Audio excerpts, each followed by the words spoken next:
The 8 Beatitudes, Matthew 5, 3-10. 1. Blessed are the poor in spirit, for theirs is the kingdom of heaven. Meaning, poor in spirit doesn't mean financially poor.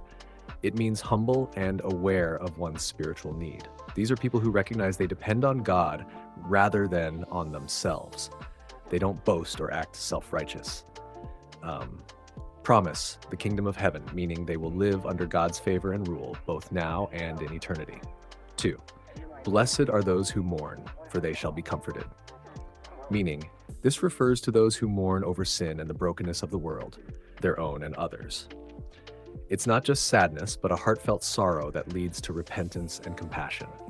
Promise, God himself will bring comfort, healing, and restoration, both spiritually and ultimately in his kingdom. 3. Blessed are the meek, for they shall inherit the earth.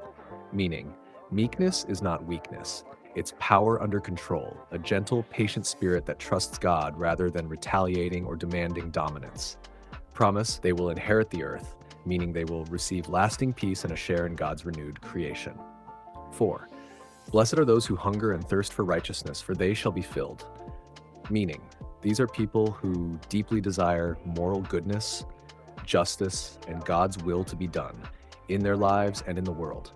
It's a spiritual hunger for what is right, not for power or fame.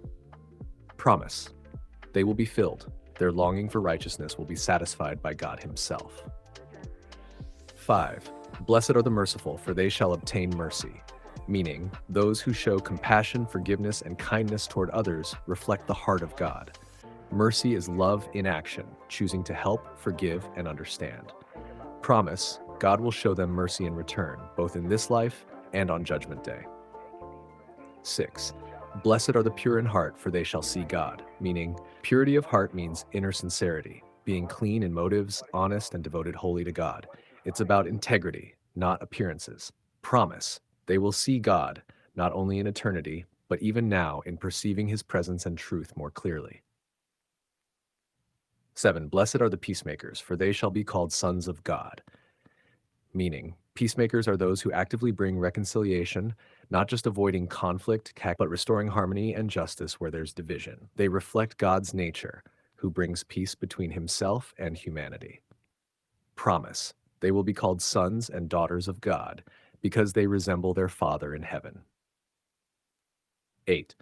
Blessed are those who are persecuted for righteousness' sake, for theirs is the kingdom of heaven. Meaning, those who suffer for doing what's right, for standing with God's truth and living faithfully, are honored in God's eyes. Their faith may cost them socially or physically, but it's proof of their loyalty to Christ. Promise, theirs is the kingdom of heaven, the same reward as the first beatitude, showing the cycle of humility and glory.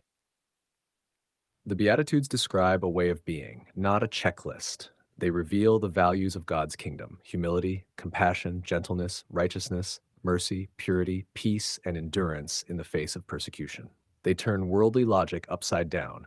Where the world praises power, wealth, and pride, Jesus calls blessed those who are lowly, pure, and peace-loving.